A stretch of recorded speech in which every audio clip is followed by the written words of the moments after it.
Hey everyone, I'm Dan from JazzComposersPresent.com, an online space where composers, musicians, and listeners come together to celebrate the music we love.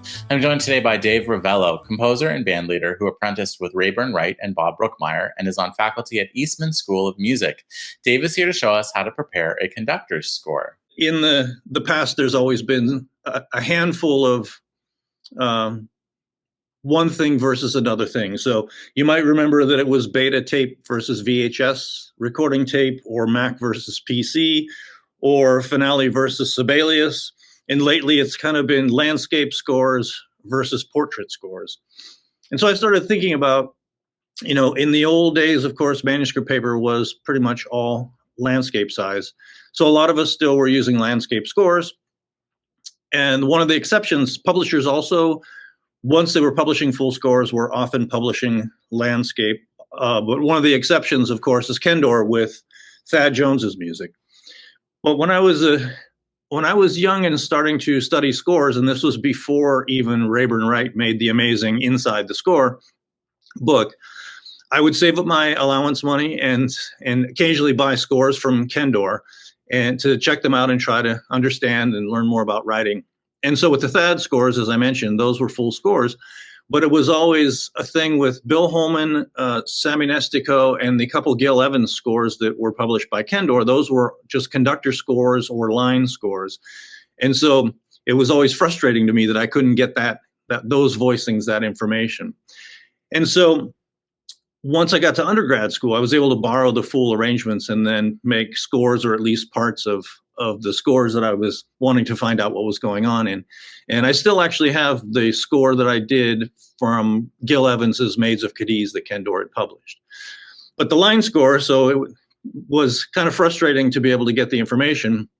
And then moving forward, when I was copying first for Bob Brookmeyer and I was copying by hand, he would write a conductor's part. And so it was almost torture in a way as a copyist, because not only was it the full big band generally, but then there was the piano part that was often double stave and pretty dense. And then the synthesizer part, which later on, Bob just had both be the same part, and then he would choose who was playing which parts. But at this point, the synthesizer part was also very dense and completely different from the piano part. And then he would notate the conductor score that if he played on the piece, it would have the part that he played also incorporated into the conductor score. So it was 1, 2, or 3 lines. And so, like I said, it was kind of a lot of work to do that.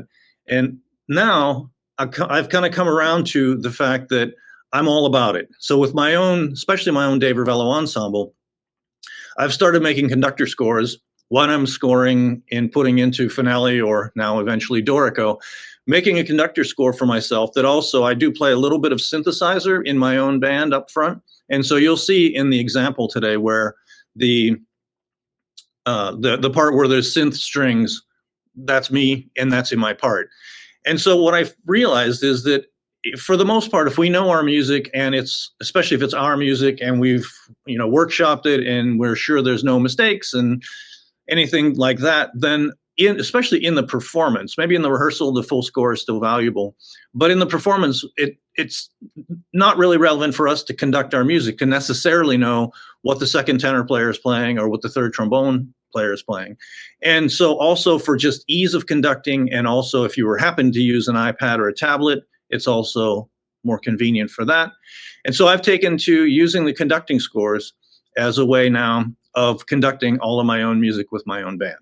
So now I'd like to take a look at my example from my piece Crack Boom, which is the first movement of a suite that we just recorded at the Bob Shop Record Store. So keep an eye out for that. There'll be information coming soon. And so if we can look at the clip now, this is, like I said, Crack Boom. And where you see the synth strings, that's in the part for me to play. That's why that information is there.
in some cases with Kendor even, and I mentioned earlier Thad Jones, I know that for his piece that only happens every time, there's a conductor score that comes along with the set as well as the full score.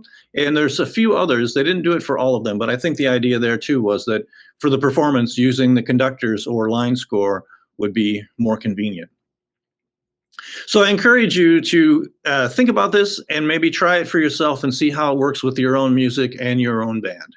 So I hope this was helpful, and I hope to see you again soon. Thanks. Thanks for watching today's mini lesson. Be sure to like, share, and subscribe. Drop any questions, comments, or suggestions for future videos down below. To watch our full-length events and participate in live Q&As with our presenting artists, head to jazzcomposerspresent.com. Thanks, and we'll see you next time.